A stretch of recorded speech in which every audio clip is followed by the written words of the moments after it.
Terima kasih sudah bergabung di ibadah pada sore hari ini atau siang hari ini. Kami juga welcome untuk semua jemaat yang saat ini bergabung di ibadah melalui Facebook Live. Selamat datang kepada Dr. Han Setiawan. Selalu bilang jangan pakai doktornya Pak Han, jangan Pak Han, Dehan. Kayaknya lebih enak Dehan. Terima kasih atas pelayanan hari ini. Mungkin sudah minggu yang lalu saya sedikit bercerita tentang Han. Beliau saat ini masih dalam proses sekolah, tapi pertanyaannya ke dia adalah kapan selesai? Ya mungkin 2-3 tahun. Tapi kalau Tuhan berkenan, kapanpun dia bisa menjadi pendeta, bagian dari pelayanan presbiteri.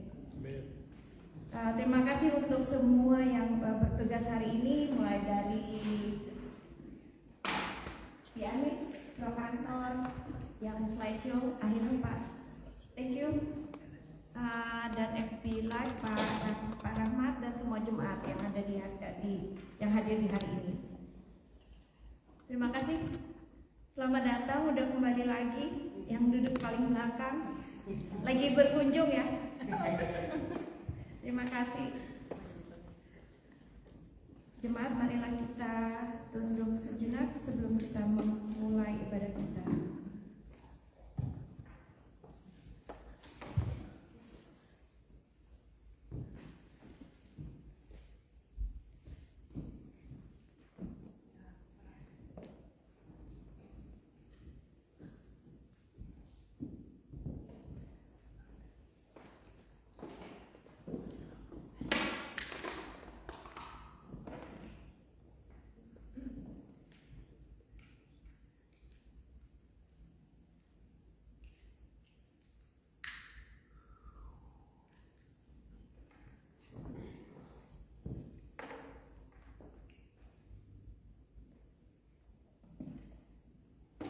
Jemaat, kami undang bagi berdiri.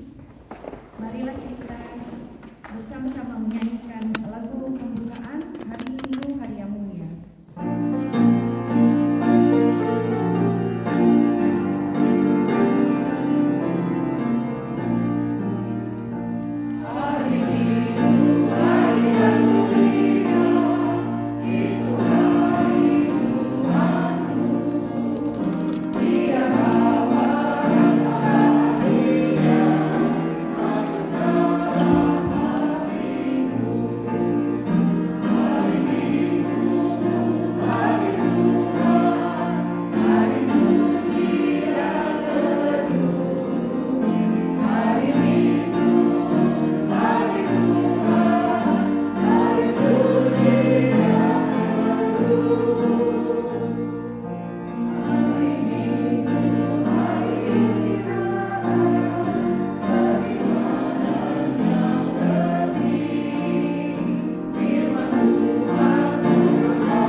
Yesus berkata, "Marilah kepadaku, kamu semua yang letih lesu dan berbeban berat, maka aku akan memberi kelegaan kepadamu."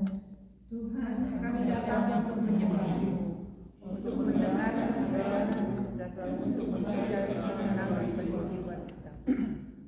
Yesus berkata, "Sebab kuk yang kupasang itu enak dan bebanku pun ringan." Tuhan, kami datang untuk menyembah Engkau agar kami dapat melayani Engkau dengan sesungguhnya. Bersyukurlah kepada Tuhan, pujilah nama Tuhan.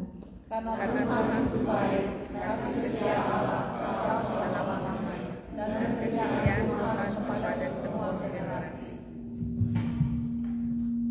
Ibadah minggu ini kiranya jadi dalam nama Tuhan yang menciptakan langit dan bumi, memelihara kesetiaannya sampai selama-lamanya dan tidak pernah meninggalkan perbuatan tangannya. Amin. Kasih karunia dan damai sejahtera dari Tuhan Yesus Kristus menyertai saudara-saudara. Dan menyertai saudara juga. Mari kita duduk.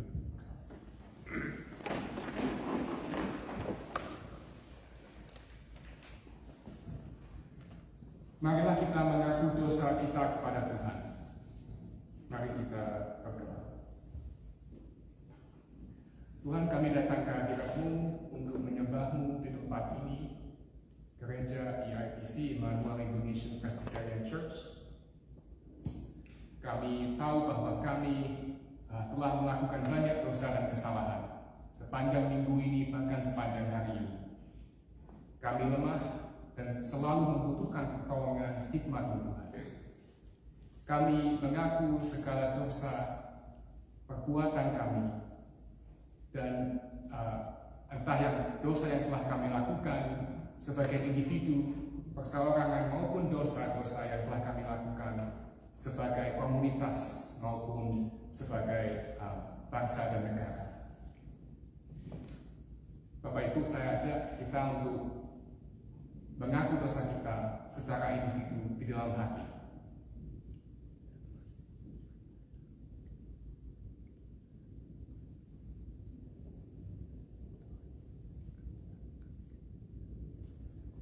Saya undang kita semua untuk berdiri, kita panjatkan lagu Bitung Jemaat 454, Indahnya Saat Sekian Detik.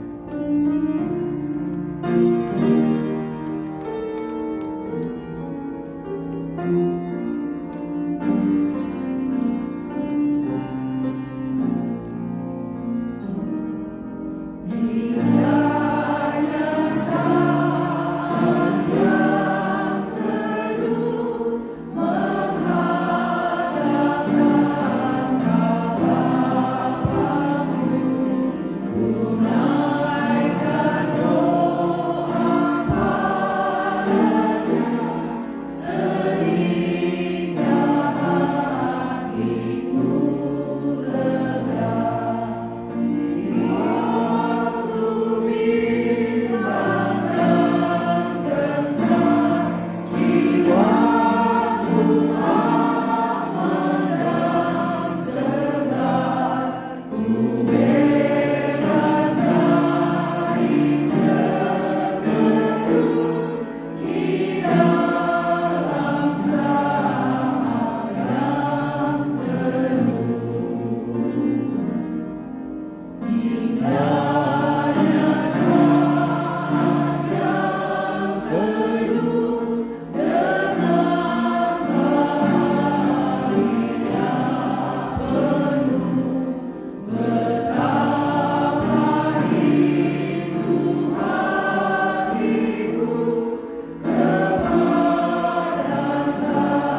Jika kita mengaku dosa kita, maka Ia adalah setia dan adil, sehingga Ia akan mengampuni segala dosa kita dan menyucikan kita dari segala kejahatan. Di dalam Yesus Kristus kami diampuni dan diselamatkan. Amin. Gloria Patri.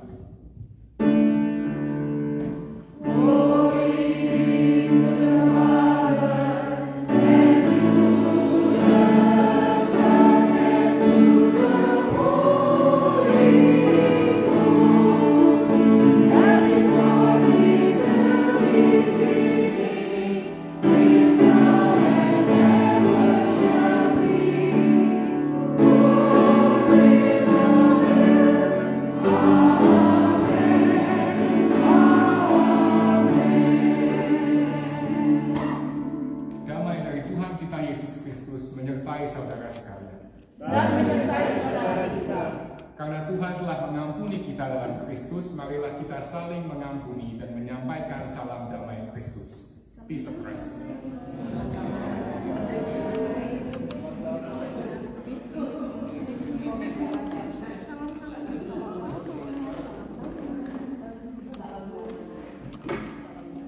Mungkin saya undang paduan suara kaum bapak yang akan mempersembahkan lagu pujian.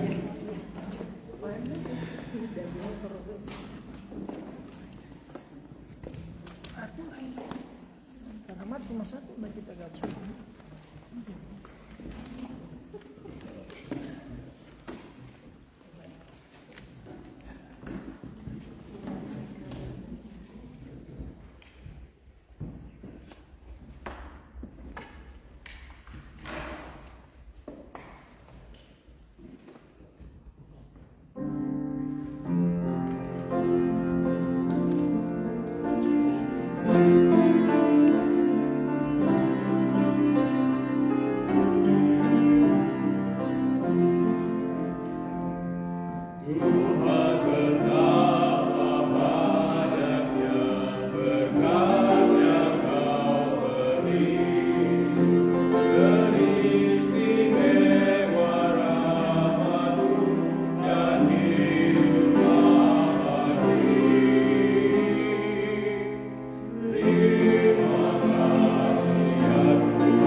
Mungkin saya undang Enda yang akan membacakan Alkitab hari ini, Alkitab hari ini. Sebelum itu, mari kita berdoa, prayer of illumination, doa pembacaan Alkitab. Mari kita tundukkan kepala kita. Ya Tuhan Allah, kami akan membuka kitab suci-Mu.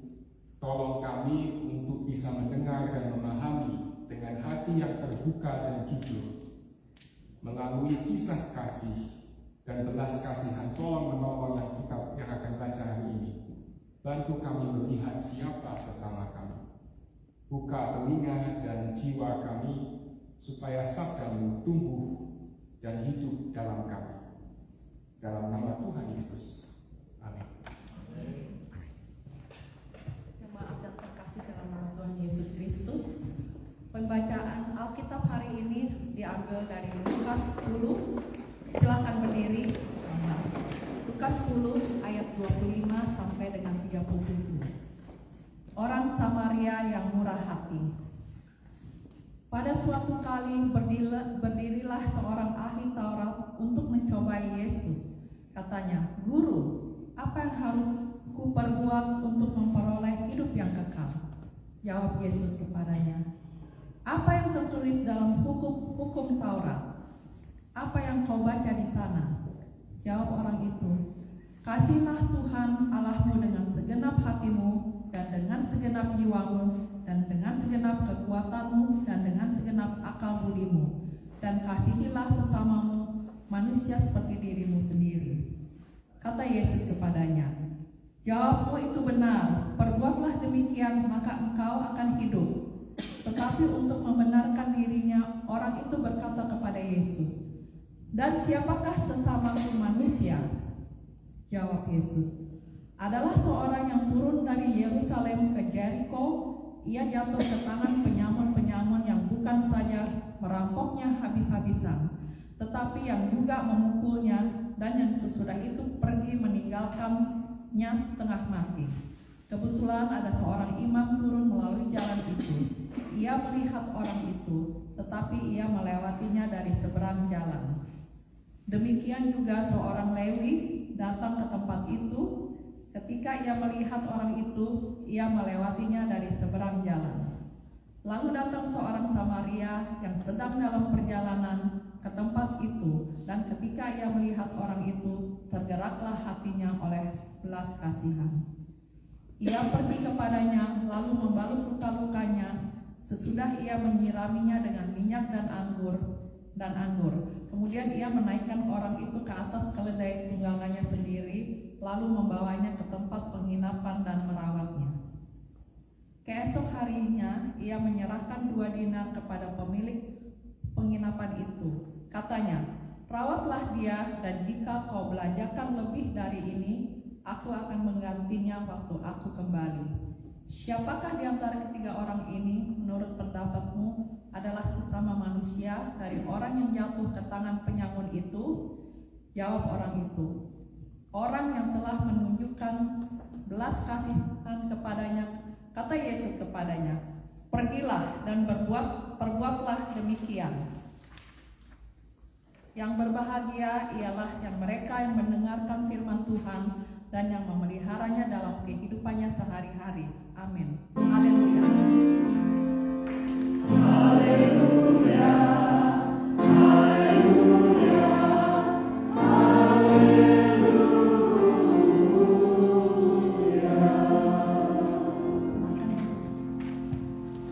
Terima kasih Tuhan. Terima kasih sudah diberi kesempatan untuk berbagi sedikit hari ini. Mohon maklum, ini khotbah saya pertama kali pakai bahasa Indonesia. Kalau ada kaku, langsung komplainnya ke session, jangan ke saya. Bapak Ibu, teman-teman yang dikasihi Tuhan Yesus, ada nggak yang pernah ke kota, mungkin liburan ke kota Batu di Malang? Dan kalau yang tinggal di Jawa mungkin pernah. Saya kan dari Surabaya, jadi kalau tiap kali liburan sekolah itu hampir selalu ke kota Batu. Kenapa?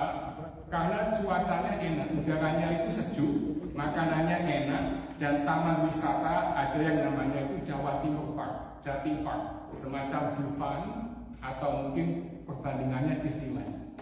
Tapi kami pulang. Nah, ada satu wahana yang sampai sekarang saya ingat, namanya itu kalau nggak salah rumah kaca atau rumah cermin gitu. Masuknya itu gampang, tapi di dalam itu labirin yang penuh cermin, penuh kaca. Jadi keluarnya itu susah. Kita nggak tahu mana itu cermin di depan atau jalan ke ruangan selanjutnya. Jadi kita harus meraba, kita harus melihat dengan hati-hati, kita harus merasakan tapakan kaki, kadang-kadang pun mendengar juga harus. Kalau enggak nanti malah kita sering nabrak, sakit semua. Jadi tiap kali saya ke Jatim Park waktu saya masih SD hampir setiap tahun, malah frustrasi. Dan akhirnya nggak mau. Gimana nggak frustrasi? Saya ini sukanya kalau bisa jalan tuh yang lurus, kayak begini lurus saja. Nggak ada yang namanya nabrak kaca langsung sampai tujuan, nggak ada namanya tersandung atau tersesat. Tapi Bapak Ibu, kalau hidup kan nggak begitu.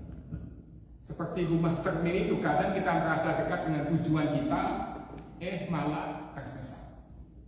Kadang saat kita sudah pasrah, sudah tersandung, sudah jatuh, nabrak, sakit, benjol, tiba-tiba nemu jalan keluarnya.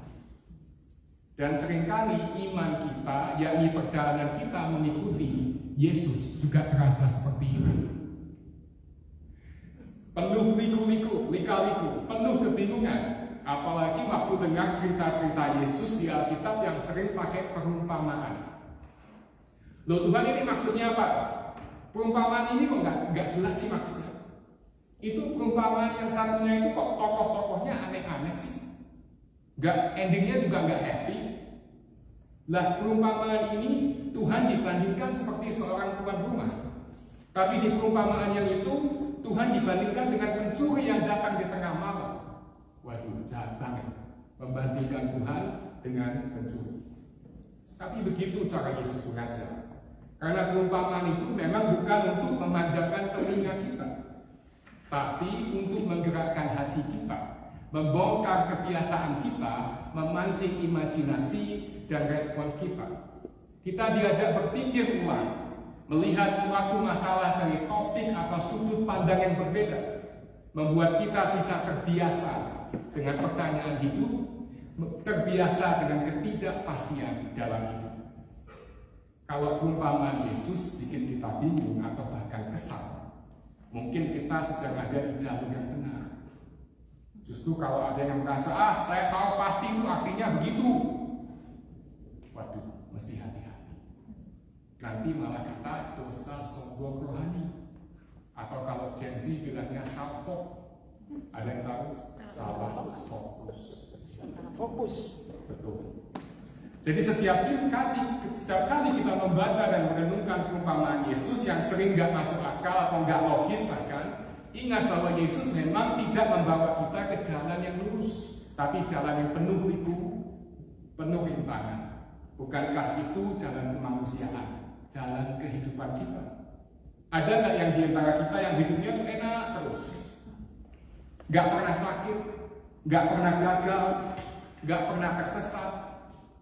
Nah sama, bacaan kita hari ini juga begitu. Kalau kita mundur sedikit ke ayat-ayat sebelumnya, Pak Jerry siap-siap menebak cerita. Yesus baru saja mengutus 70 murid untuk pergi memberitakan kabar baik dan melakukan mujizat-mujizat. Ingat nggak khotbahnya yang minggu lalu di sini? Khotbahnya pendeta Kerry minggu lalu, Pak Jerry. You ada aku bilang. Kau adalah Allah. Betul. Pak Aku bisa bilang. Betul. Kita Allah Tuhan yang menjalankan misi Kristus. Tuhan yang akan membekali kita untuk melakukan misi Tuhan. Nah, setelah itu ke-70 murid pulang penuh sukacita, laporannya bagus semua. Yesus pun bersukacita, bersyukur sampai Yesus berkata, aku melihat iblis jatuh seperti kilat dari langit. Dalam bayangan saya, Yesus lagi duduk santai dengan para murid. Mungkin makannya itu pastel, risoles, favorit saya tahu isi, minumnya kopi atau wedang jahe. Lagi santai-santainya, datang seorang ahli hukum Taurat. Kita pikir, wah mau ikut ngopi. Ternyata enggak. Datang langsung tanya, Guru, Rabi, apa yang harus aku lakukan untuk mendapat hidup yang kekal? Berat sekali pertanyaan. Kita yang lagi munyah tahu isi, ditodong pertanyaan teologis. Tapi Yesus yang dasarnya memang guru, memang rabi, dia nggak panik. Dan salah satu cara mengajar yang saya belajar juga adalah melempar balik pertanyaan kepada si yang bertanya. Menurutmu sendiri, hukum Taurat itu bilangnya apa? Dan si ahli hukum itu menjawab dengan sempurna, yang namanya ahli hukum. Kasihilah Tuhan dengan segenap, dan kasihilah sesamamu manusia. Yesus pun bilang 100. Harusnya selesai kan? Tapi ternyata belum. Si ahli hukum masih penasaran atau mungkin mau cari pembenaran diri, membuktikan dia lebih hebat dari Yesus. Dia malah, kalau bahasa Jawanya, embuh, bukan boh ya, embuh tambah Tambah pertanyaan lagi, Tuhan, iya aku ngerti mesti mengasihi sesama, tapi siapa sesamaku? Lagi-lagi pertanyaannya sebenarnya fair. Sama kalau kita mungkin ada yang pernah punya anak kecil, kita bilang, ini saya kasih kado, tapi dibukanya nanti. Pasti mereka akan tanya balik, tapi nanti itu kapan? 5 menit lagi, 1 jam lagi, atau mungkin besok, tunggu Natal.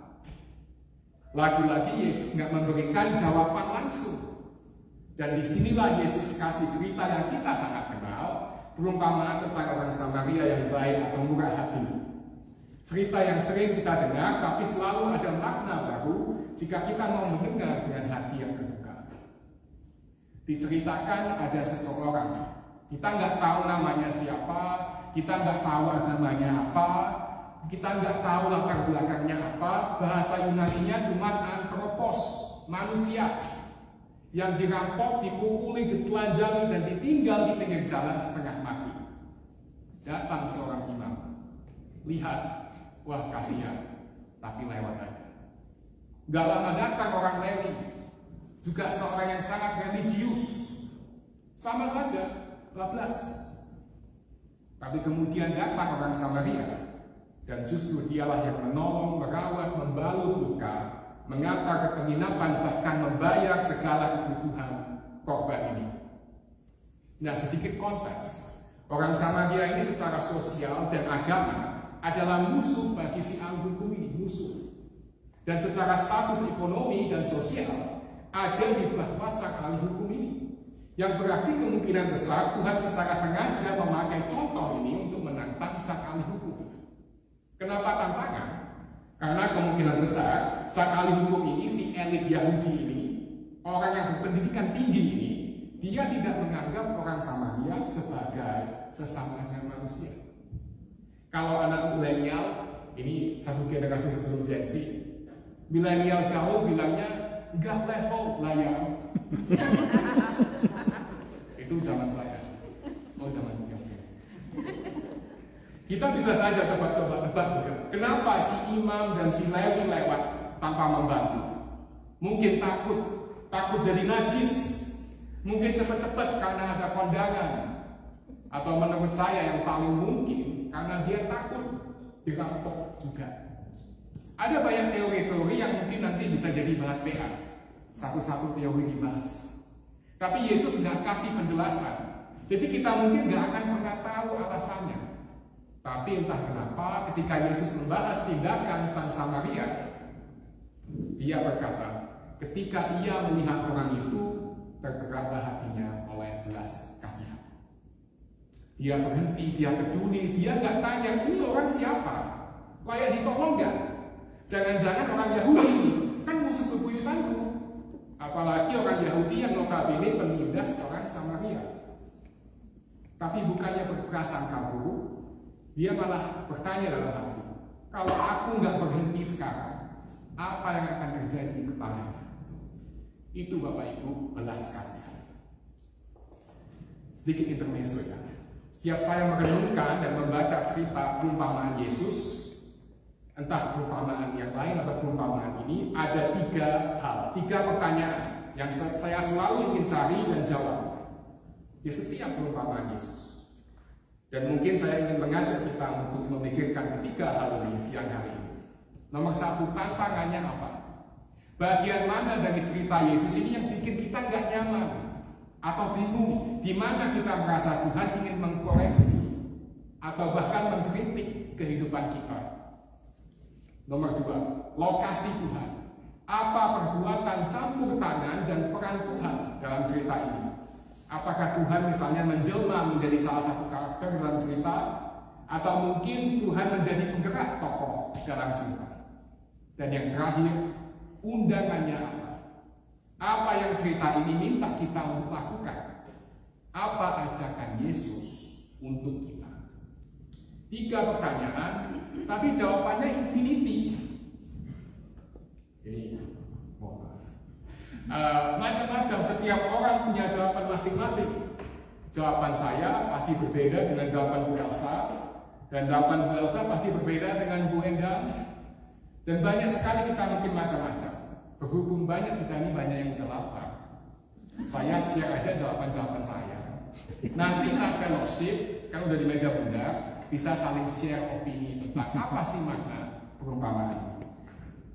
Nomor 1, ini menurut pandangan saya, tantangan. Banyak sekali tantangan yang saya terima dari cerita ini. Kalau mungkin malam-malam saya mungkin di Washington DC atau di Baltimore lewat sebuah gang yang gelap, apakah saya akan berhenti menolong kalau ada orang yang terluka dan butuh pertolongan? Atau apakah saya akan seperti sang imam dan sang Lewi yang akan berlalu begitu saja karena takut? Tapi entah kenapa Bapak Ibu, ada tantangan lain yang saya rasakan ketika mempersiapkan khotbah ini. Saya merasa terkritik. Seakan-akan Tuhan bilang ke saya, Han, kamu itu paling mirip dengan si ahli hukum. Saya baca Alkitab dari kecil, bukan sombong ya. Saya tahu banyak hukum dan perintah Allah. Saya tahu teorinya, teologinya, sejarahnya, konteksnya. Tapi saya juga suka bertanya secara langsung atau tidak langsung, Tuhan ini batasnya di mana Tuhan? Sampai seberapa besar sih kita harus peduli? Tuhan, tadi ada pengemis di pinggir jalan. Tadi panas, bukan hari ini ya, tadi hujan.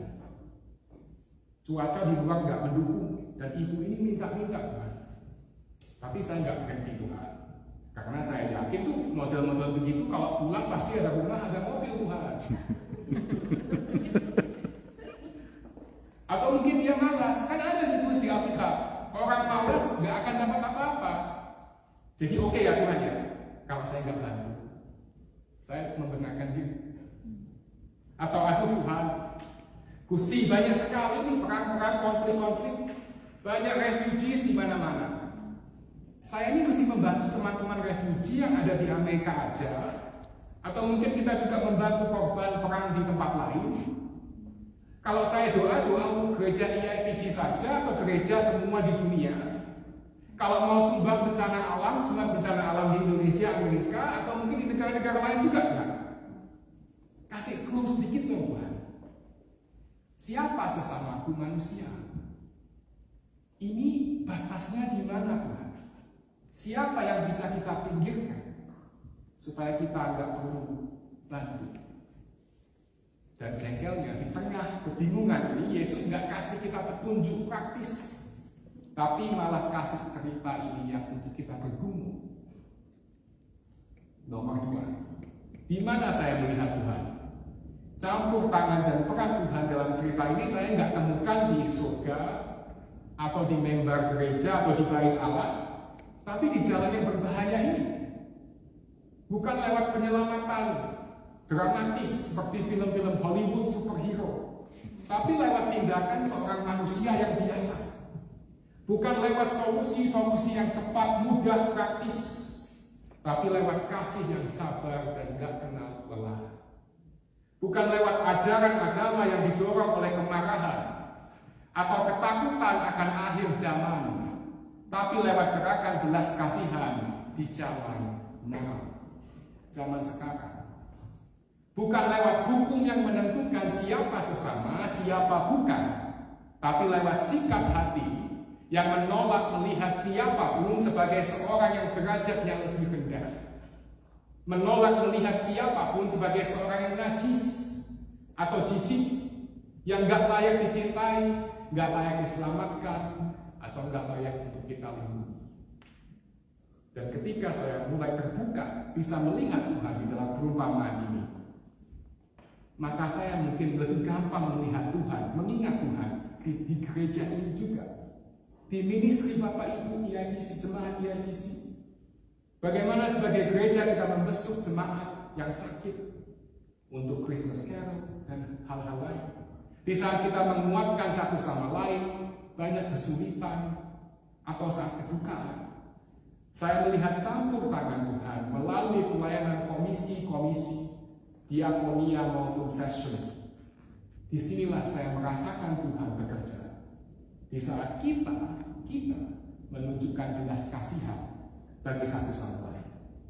Nomor 3, Apa ajakan Tuhan untuk kita? Yang Tuhan minta mungkin menurut saya itu sama seperti orang Samaria yang nggak tanya-tanya atau nggak mengkonfirmasi identitas atau status korban, siapa ini yang melakukan dan lain sebagainya. Tapi dia membiarkan, mengizinkan hatinya untuk tergerak oleh belas kasihan dan langsung berhenti untuk menolong. Saya kira sama. Yesus mengajak kita untuk membiarkan hati kita, mengizinkan hati kita untuk tergerak oleh belas kasihan. Sebelum kita hitung biayanya, karena selalu akan ada biaya. Sebelum kita hitung resiko, karena selalu akan ada resiko. Sebelum kita tanya apa untung ruginya untuk kita, coba kita balik pertanyaannya. Kalau kita nggak berhenti, apa yang akan terjadi kepada mereka? Dan untuk konteks transisi kita, kalau kita nggak datang ke gereja untuk worship, untuk pelayanan, untuk berkomunitas bersama-sama, apa yang akan terjadi ke EITC ini? Bapak Ibu, mungkin tadi sebagian dari kita yang datang ke gereja lewat namanya Clara Barton Parkway, ya kan? Ada yang tahu siapa dia? Penatua yang anak nggak boleh jawab. Kenapa dia terkenal? Gak ada yang tahu. Monggo silakan. Siapa itu? Foundernya American Red Cross. Tahu nggak ceritanya bagaimana American Red Cross itu terbentuk? Karena si Ibu Clara ini, dia itu bukan dokter, dia itu bukan suster, bukan nurse. Dia itu pengalaman kerja dia sebelum itu menjadi pengajar guru dan sebagai clerk, semacam sekretaris. Tapi begitu mendengar bahwa ada banyak korban luka-luka yang akan dikirim ke Washington DC waktu itu, dia langsung menuju ke stasiun kereta dan merawat sampai 40 bahkan lebih korban luka perang saudara Civil War waktu itu, tahun 1865-an. Dia nggak tanya Bapak Ibu, ini korbannya siapa? Ini statusnya, ini melawan siapa? Dia nggak tanya. Dan dari pengalaman membantu korban-korban perang, cikal bakal American Red Cross terbentuk. Dan siapa tahu lewat langkah belas kasihan kita, orang lain bisa melihat bahwa Tuhan itu nyata, masih peduli, masih bekerja lewat tangan kita. Susah, tapi itulah tantangan Tuhan, ajakan Yesus bagi kita semua. Saya jadi teringat, saya tutup dengan ini, sebuah puisi indah oleh Santa Teresa dari Avila, bukan Mother Teresa dari Calcutta. Santa Teresa dari Avila, saya bacakan bahasa Inggrisnya, nanti saya terjemahkan ke bahasa Indonesia. Christ has no body but yours, no hands, no feet on earth but yours. Yours are the eyes with which he looks compassion on this world. Yours are the feet with which he walks to do good.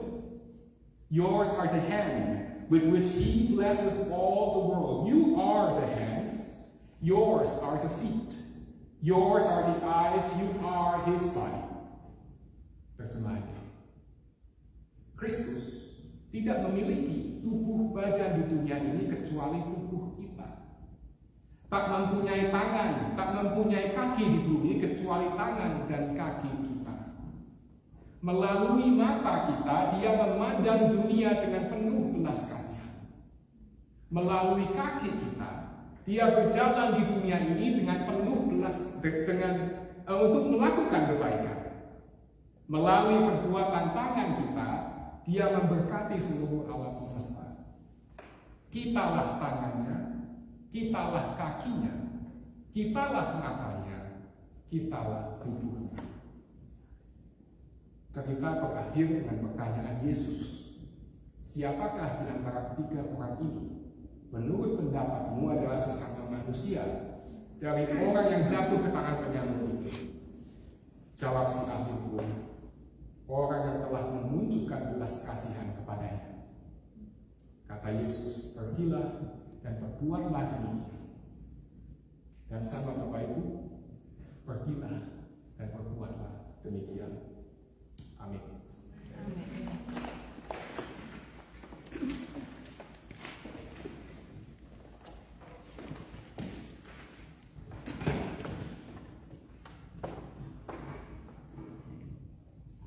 Bapak Ibu sekalian yang kami kasihi, marilah kita bangkit berdiri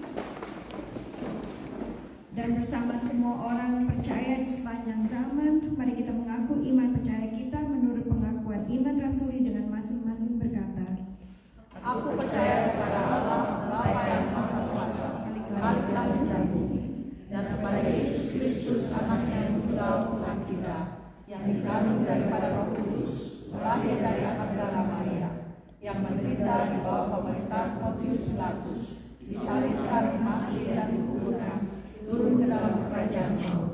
Pada hari yang ketiga, bangkit pula dari antara orang mati, naik ke surga, duduk di sebelah kanan Allah, Bapa yang Maha Kuasa, dan akan datang dari sana untuk menghakimi orang yang hidup dan yang mati. Aku percaya kepada Roh Kudus, Gereja yang kudus dan am, persekutuan orang kudus, pengampunan dosa, kebangkitan daging, dan hidup yang kekal. Amin. Kami persilakan duduk kembali. Sebelum saya pimpin dalam doa syafaat, apakah mungkin ada tambahan pokok-pokok doa dari jemaat? Kalau nggak ada, mari kita bersatu dalam doa. Ya Tuhan Allah, sumber penghiburan dan pengharapan, di tengah dunia yang penuh luka dan gelisah, kami datang menghadap kepadamu. Berdoa bagi dunia yang dilanda konflik. Tuhan, kami ingat mereka yang hidup dalam bayangan-bayangan perang, ketakutan, ketidakadilan. Kami mohon damai-Mu di tempat-tempat yang sudah retak dan hancur. Lembutkanlah hati para pemimpin dan bangkitkan para pembawa damai ke setiap bangsa. Kami membawa dalam doa mereka yang terdampak bencana, banyak sekali Tuhan bencana. Banjir di Amerika maupun di Indonesia. Bagi keluarga-keluarga yang kehilangan rumah, mata pencaharian, bahkan kehilangan orang yang mereka kasihi, Tuhan. Kiranya Engkau hadir dengan kekuatan, penghiburan, dan pemulihan. Juga mengingat yang mungkin terdampak erupsi gunung meletus di Flores. Tuhan, lindungi mereka yang mengungsi dan kuatkan mereka yang melayani di garis depan.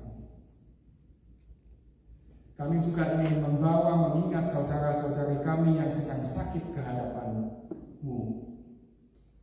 Kami tahu Engkau Allah penyembuh yang dekat dengan mereka yang menderita. Secara khusus kami ingin berdoa untuk Ibu Nora Aku, Ibu Terry Tandayu, Bapak Robin Dirayo, Ibu Lili Huai, Bapak Fabian Tanggugolon, Bapak Diki Hapsuki, Tigan, Oma Ica Manu, Ibu Jeti Monika, Ibu Mirta Romas, dan jemaat-jemaat lain, teman-teman kami, saudara-saudara kami yang tidak tersebut, tapi sedang bergumul dengan sakit penyakit. Tuhan, jamalah mereka dengan kasih-Mu, berikan kesembuhan, ketenangan, kehadiran-Mu yang nyata di setiap ruang rumah sakit atau rumah dan perkumpulan mereka. Juga mengingat mereka yang sedang bergumul secara sosial dan ekonomi, yang sedang melalui proses-proses imigrasi yang sulit, yang mungkin cemas dengan pekerjaan atau status finansial mereka. Tuhan, bukalah jalan, sediakan mereka apa yang mereka butuhkan, dan mampukan kami sebagai gereja untuk mendampingi dengan kasih. Juga ingin membawa semua yang merayakan ulang tahun maupun ulang tahun pernikahan. Kami mengucap syukur atas berkat dan perlindungan-Mu sepanjang tahun ini.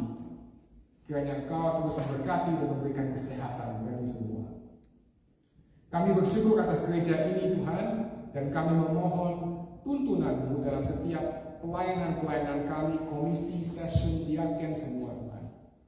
Berikan kerendahan hati untuk melayani visi yang jelas dan kasih yang nyata. Juga berdoa untuk dunia politik, entah itu di Indonesia maupun di Amerika. Berilah pemimpin hikmat dari atas, dari-mu Tuhan. Kerelaan untuk melayani dan bukan dilayani. Keberanian untuk menegakkan keadilan bagi semua orang, khususnya mereka yang tertindas. Kami juga menyerahkan proses pencarian pendeta maupun majelis yang baru. Tuhan, Engkau sudah tahu apa yang terbaik untuk gereja ini. Pimpin kami dalam ketekunan, kesatuan hati, dan keterbukaan terhadap kehendak-kehendak-Mu. Siapkan hati para pelayan-Mu yang Engkau panggil untuk hadir dan menuntun gereja ini. Dan kini dengan penuh iman dan kerendahan hati, mari kita mengakhiri doa ini dengan bersama-sama menyanyikan doa yang diajarkan oleh Tuhan Yesus.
Saudara-saudara sekalian, pemberian persembahan di dalam dan dengan damai sejahtera pemberian Tuhan, mari kita bawa dan tunjukkan persembahan dan perpuluhan sesuai dengan firman dari Mazmur 107 ayat 22. Biarlah mereka mempersembahkan korban syukur dan menceritakan pekerjaan-pekerjaannya dengan sorak-sorai. Sementara kantung persembahan dijalankan, marilah kita menyanyikan Kidung Jemaat 40, Ajaib dengan Anugerah. Benar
Segala ungkapan syukur kami naikkan hanya kepadamu Bapa di surga, oleh karena kasih dan penyertaan-Mu boleh kami terima dan nikmati hingga saat ini.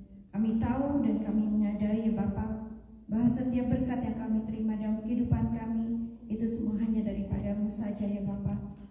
Kami juga berterima kasih atas firman-Mu pada sore hari ini. Biarlah firman-Mu ini boleh menjadi kekuatan dan panduan kehidupan kami sehari-hari. Utuslah kami Bapa. Bapa yang di surga, baru saja kami memberikan sedikit dari apa yang kami punya. Berkatilah tangan-tangan yang telah memberi menurut kerelaan hati kami. Kiranya Engkau memberkati persembahan ini agar menjadi persembahan yang menyenangkan hati-Mu dan dapat gereja-Mu ini pakai untuk memperluas kerajaan-Mu di tempat ini. Ya Bapa, inilah doa yang kami naikkan kepadamu, yang kami alaskan hanya di dalam nama Yesus Kristus.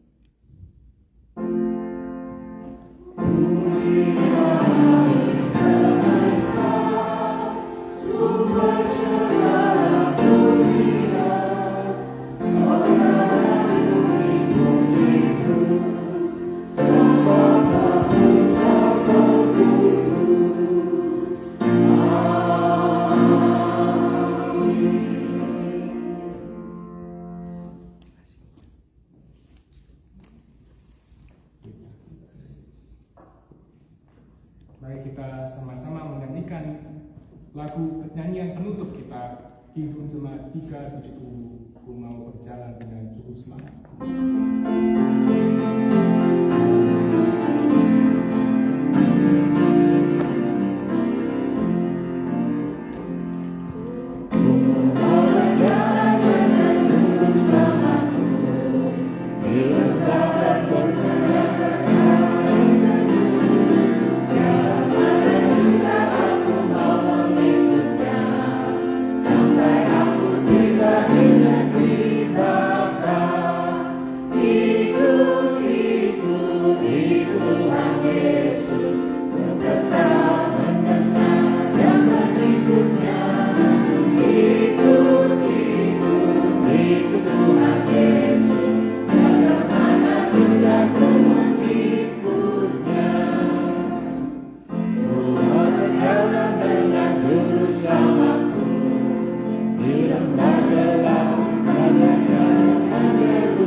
Ikut Tuhan Yesus, kemana juga ku mengikutnya.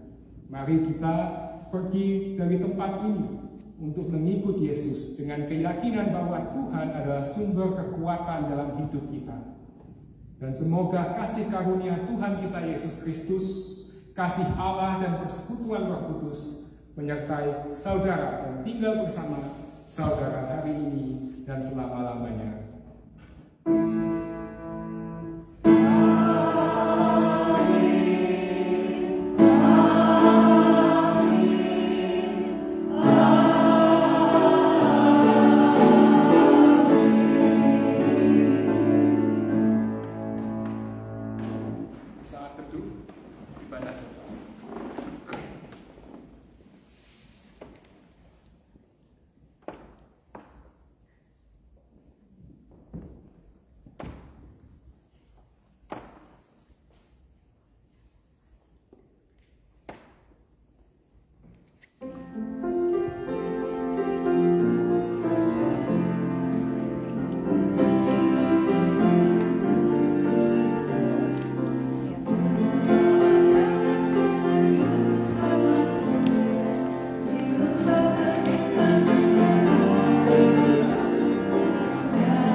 Kristen sekarang.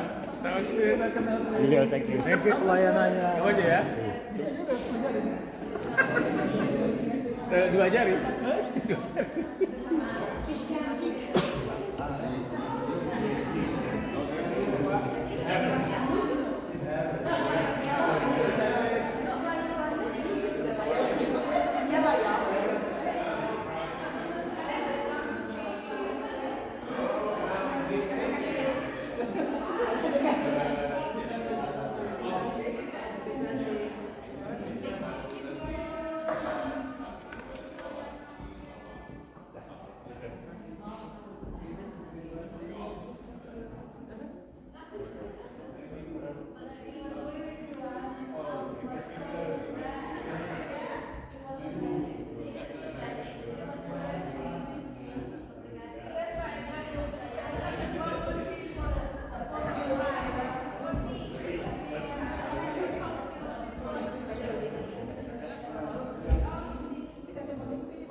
Pak Pendeta, terima kasih banyak.